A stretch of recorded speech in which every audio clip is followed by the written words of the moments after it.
So let me talk about an important topic that not a lot of people are talking about, but it's very important because me as a business owner, I run two businesses. We're going through at the moment, and a lot of you guys know that the coronavirus is something that the media has been putting out there and basically portraying it as this uh, big, massive event that's happening in the U.S. And in reality, in terms of death, it's not really big, but in terms of small businesses, it's actually affecting my business, and I'm pretty sure it's affecting a lot of other small businesses around the area, and is messing around with corporations. But I'm gonna speak to you about how the coronavirus is affecting small businesses today in 2020. So one of the biggest one is supply and demand. What is supply and demand? Supply and demand is basically how prices go up and how prices go down. So if there's a strong supply of products, that means prices will be low. If there's a high demand in products and small supply, that means that the prices will be higher. So at the current moment, since China shut down, a lot of people don't know, China's been shut down for about, I was talking to a supplier yesterday, he told me about 3 months. So what does that mean? Nothing's coming in from China. Nothing whatsoever is coming in from China, which means whatever suppliers are selling in the US today is from supplies that they had for the past 3 months. Or whatever supplies was able to get in between those 3 months that China's been closed. So what's happening to the marketplace and what's happening to the products? If there is no supply coming in, that means there's a high demand in supply, which means there's going to be a low supply, high demand, which means prices are getting higher. And we're seeing that in my industry, especially a lot of electronics and a lot of parts are coming from China, which means prices are going up. So in the past week, I've seen plenty of items that I buy from my suppliers going up in value, which means we need to rack up in items so that we have enough for order customers. Another thing that's been changing the coronavirus has been changing small businesses is with the customer interaction. So customers are less able to not able they're not going as much to small businesses. I was talking to one of my suppliers and he's from New York, and he was telling me that Chinatown is closed. I know a lot of people that I've been speaking to, and they've been telling me about food that they want to eat. They're not going to Chinese places. So that's affecting small businesses here in the US, which means, which takes me to my next topic. There's not a lot of money circulating. So, and not that there's not a lot of money circulating, there's not a lot of people spending money. So another one is customers are buying less.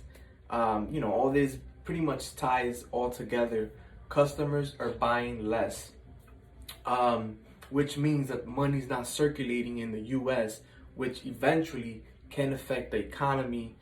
We don't know how catastrophic it can be, but if you think about it, prices going up, customers are not spending, business owners are not making money, the money's really not circulating. You never know what could happen. The trend is saying, and this has happened before, especially in my industry, where I remember I was buying a product for $30 and it went up to $60. Now, imagine me buying a product for 30, the next day going up to 60. What am I supposed to tell my customers? Hey, we can't charge you 40, $50 anymore. We have to charge you 80, $90 just to cover our expenses. So this could be, if the trend continues, this could be very catastrophic to small businesses especially, and even large corporations, as I mentioned before. Another how coronavirus is affecting small businesses, there's a lot of fear going on, which everything, of course, ties all together, where money's not circulating, the customer interaction, customers are buying less, supply and demand, right? There's a lot of fear going around, especially now. We have social media, we have all these news sources, right? That you can tune in to your phone and you can have the news right there, right in your hands. And pretty much fear is big because when the media start to put fear in consumers' head, it means that they might not want to go out and buy, might not want to keep going to their favorite small business and purchase products anymore, because now they have this fear that something can happen, so I must hold my money, because if anything worse happens, like something medical, a medical condition, like let's say my husband or my wife or my daughter or son gets the coronavirus, then I will have to put the money towards those medical expenses. So this fear that the media is putting out into the world is affecting small businesses, and I'm pretty sure, I'm almost positive. No, I want to say I'm positive that is affecting large corporations, because, for example, Apple purchases their product directly from China.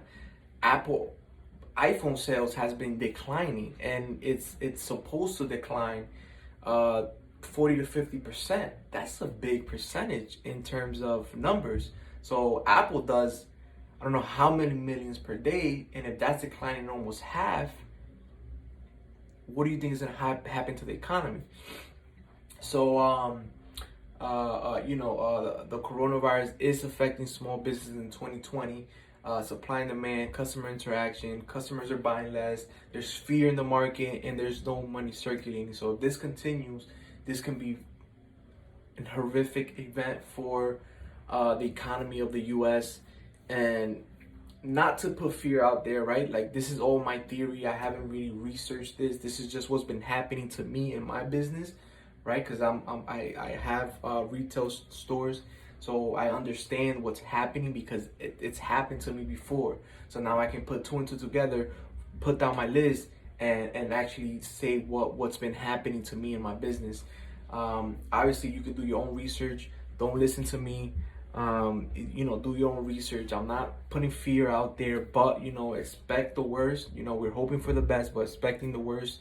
So this is my 5 reasons how the coronavirus is affecting small businesses in 2020.